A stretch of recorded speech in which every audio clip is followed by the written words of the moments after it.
Hello, my name is Tullbery, and it's been almost a year and a half since Halo 5 released, and in that time I've played a lot of Warzone. Warzone, of course, being the pillar of the multiplayer, given that the entire unlock system has been changed to revolve around it. While some poorly executed parts of Warzone certainly add to this repetition, like the boss spawns, I feel that this is a problem that mainly stems from the core formula of Warzone itself. Now, before I get any further into my argument, I want to make it clear that I like Warzone. Despite my bad experiences with the rec system and kill farmers, I can usually enjoy myself while playing it. This makes this argument difficult because I want to advocate for a change that doesn't fundamentally change what Warzone is supposed to be about, but I also want to address what I feel is an underlying problem in the game mode. At the end of the day, 500 games of anything might start to feel repetitive, but I feel like this is important to talk about nonetheless, so here goes. I think that the biggest problem with Warzone is how shallow the strategy is for calling out requisitions. That's a pretty strong statement, so just bear with me while I explain what this means to the context of other game modes. In games of Big Team Battle, for example, every single power weapon or power-up are at points of contention on the map. To pick up any given rocket launcher or sniper, your team has to fight for control of the spawn. Consider the decision-making of a team when the other team is a Banshee in the sky. Typically, they would fight for control of the Spartan laser, and then use that to take out the Banshee. It's the obvious choice, but it's not simple to pull off. I think what's even more important to consider is what happens when the team fails to control the laser spawn. Well, in that case, maybe they go for the plasma pistol, another way to take out a vehicle, but more difficult to pull off. This could go even further if the plasma pistol is also in the hands of the enemy. The team must continue to search for alternatives until something works. This, of course, goes for more than just Banshees and lasers. It can be applied to almost any situation. And here's an important principle to bring up.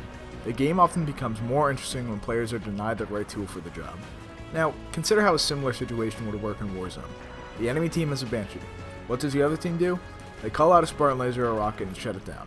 Like I said, it's the obvious choice, but this time it isn't difficult to pull off, unless you consider unlocking a weapon and an RNG system difficult.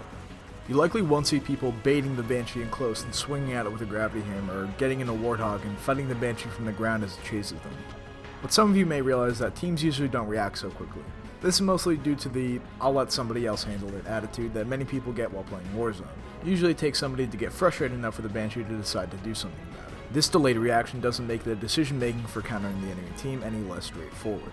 I actually found Warzone to be more interesting when the game first came out and I only had a limited supply of Rex to use. This made countering enemy Rex more challenging. Challenge incites creativity, which makes the game more fun to play. Now, to be perfectly clear, I in no way mean to say that calling out Rex is completely unsatisfying. Calling out an active camo and a fuel rod to sneak into the core room and blowing an enemy phaeton out of the sky are fun experiences. In a standard game mode, the player has to be able to obtain and use what he needs. In Warzone, the player doesn't have to worry about obtaining it, he can just use it. My point is not that the usage of Rex in Warzone is not enjoyable, but rather that it's less enjoyable. Now, like I said, I don't want to advocate for a change that goes against the core concept of Warzone, so I've thought about all my suggestions with that in mind. After a lot of playing the game and speaking with friends, I've come to the conclusion that 343 should focus on creating a more diverse range of bases. Although many people play Warzone like it's a game of Slayer, the main objective is to capture bases. By making maps with a wider range of bases, Warzone will become much more replayable.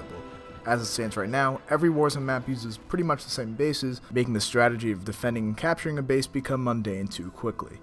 Not only should bases be different geometrically, but also in how they function. Currently, the only gameplay difference of Warzone bases is that some can call out vehicles while others can't. I think that there should be limits to what every base should be able to call out. Perhaps garages could only be used to call out vehicles, and armories could only be used to call out a portion of the power weapons. I think it would be really interesting if the only place to call out certain more powerful wrecks were at mini bases scattered throughout the map. Maybe these bases wouldn't even provide points, but they would become an area of contention that likely changes ownership more often than standard bases. This would even work to make calling out wrecks more satisfying as the task becomes much riskier. These mini bases could actually make the overall strategy of Warzone much more interesting. Instead of attacking an enemy base head on, a team could target the mini bases to starve the other team of powerful weapons. I'm not exactly sure how this would play out, but I think you get the general idea. If 343 diversifies the bases in Warzone, they can easily make the game mode much more enjoyable and replayable. Given that I don't really like the Rex system, I would be really happy if 343 redesigned Warzone in a direction similar to Dominion from Halo 4, where instead of calling out cards, the bases have different sets of weapons that drop on time intervals. That said, I feel like it would be much different from what Warzone is supposed to be about. Of course, I do have some more suggestions for Warzone, including raising the player count to 32, making the bosses more interesting, and adding in elephants from Halo 3. Regardless, I'm happy with the addition of Warzone to the Halo games, and I would love to see 343 continue to develop this game mode. Thanks for watching.